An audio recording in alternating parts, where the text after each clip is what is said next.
السلام علیکم friends, defence updates میں ترک صدر کے پاکستان کے علاوہ دیگر ممالک کی طرف سے نئے ترک ویپنز کی ایکوزیشن سے متعلق اہم بیان آپ کے ساتھ شیئر کریں گے۔ ایران کی ایئر ڈیفنس سسٹمز کی نئے سرے سے ڈپلائمنٹ، جنوبی کوریا کی نیوکلیئر سب مرین، بنگلہ دیش میں دیگر اہم بین الاقوامی دفاعی خبریں بھی اس ویڈیو میں شامل ہوں گی۔ So let's start.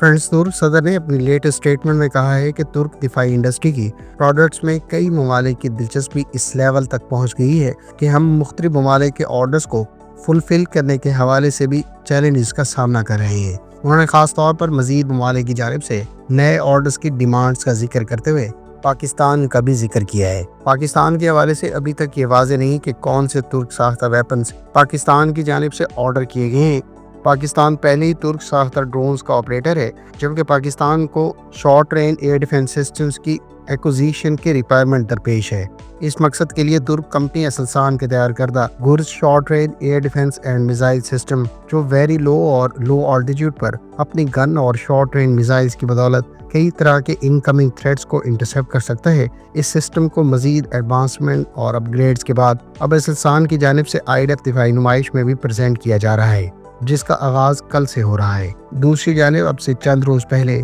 Indian media کی جانب سے بھی یہ دعوے سامنے آئے تھے کہ پاکستان ترکیہ سے مزید TB2 اور اکنجی ڈرون کے ساتھ ساتھ کروز میزائلز حاصل کر رہا ہے۔ ترک صدر نے خاص طور پر ڈیفنس انڈسٹری کی جانب سے اسپین کے تعاون سے تیار کردہ TCG انادولو کیریئر کا ذکر کرتے ہوئے کہا ہے کہ اب اس کے بعد ہم نیکسٹ جنریشن کیریئر اسپین کے ساتھ مل کر اگلے 3 سالوں میں تیار کریں گے، جبکہ انہوں نے مزید کہا کہ اس پروڈکٹ کو بھی اسپین کے پرائم منسٹر کی مکمل سپورٹ حاصل ہے۔ خیال رہے کہ ترکیہ کی TCG انادولو کیریئر بنیادی طور پر ایک ڈرون یا ہیلی کاپٹر کیریئر ہے اور اسے ترکیہ اپنی نیوی میں ڈرونز کیریئر کے طور پر انڈکٹ کر چکا ہے، جبکہ اس پر استعمال ہونے والے TB3 ڈرون کی بھی مختلف مرحلوں پر ٹیسٹنگ کا مرحلہ جاری ہے، جبکہ اس پر فیوچر میں کزیلما انمینڈ کامبیٹ ایئر کرافٹ بھی ڈپلائی کیا جائے گا۔ پاکستان کی جانب سے ممکنہ طور پر ترکیہ سے کلوز ان ویپن سسٹمز یا حال ہی میں متعارف کرائے جانے والے directed energy laser weapon systems بھی کنسیڈر کیے جا سکتے ہیں، جبکہ ایئر لارڈ کمان کے سمارٹ کروز میزائل کی ایکوزیشن کے بھی امکانات موجود ہیں۔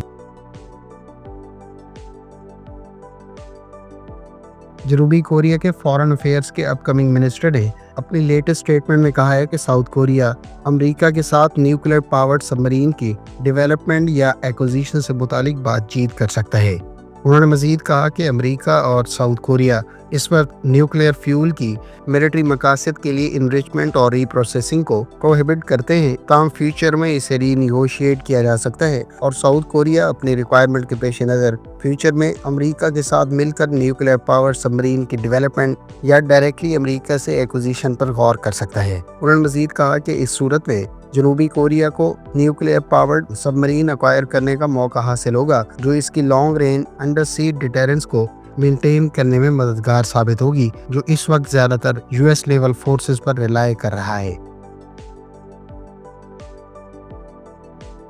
فرینڈز، بنگلہ دیش میں آج ایک افسوسناک حادثہ پیش آیا ہے، جس کے نتیجے میں بنگلہ دیش کی فضائیہ کے زیر استعمال ایک تربیتی طیارہ میکینیکل خرابی کی وجہ سے اسکول کی عمارت کے ساتھ جا ٹکرایا، جس کے نتیجے میں تقریباً ابھی تک 19 افراد کی ہلاکت اور 100 سے زائد زخمیوں کی اطلاعات ہیں۔ بنگلہ دیش کی ایئر فورس کے ایک FT-7 طیارے کو، جو بنیادی طور پر روٹین کی تربیتی فلائٹ پر تھا، اسے دوپہر 1:06 پر مقامی وقت کے مطابق حادثہ پیش آیا ہے، جس کے نتیجے میں یہ طیارہ اسکول کی عمارت کے ساتھ جا ٹکرایا۔ ادھر بنگلہ دیش کی آرمڈ فورسز کا کہنا ہے کہ طیارے کو ٹیک آف کے بعد ہی میکینیکل خرابی کا سامنا کرنا پڑا تھا، جبکہ پائلٹ نے آبادی کو بچانے کی ہر ممکن کوشش کی۔ خیال رہے کہ ابھی تک حادثے میں پائلٹ سمیت 19 افراد کی ہلاکت اور 164 کے زخمی ہونے کی اطلاعات ہیں۔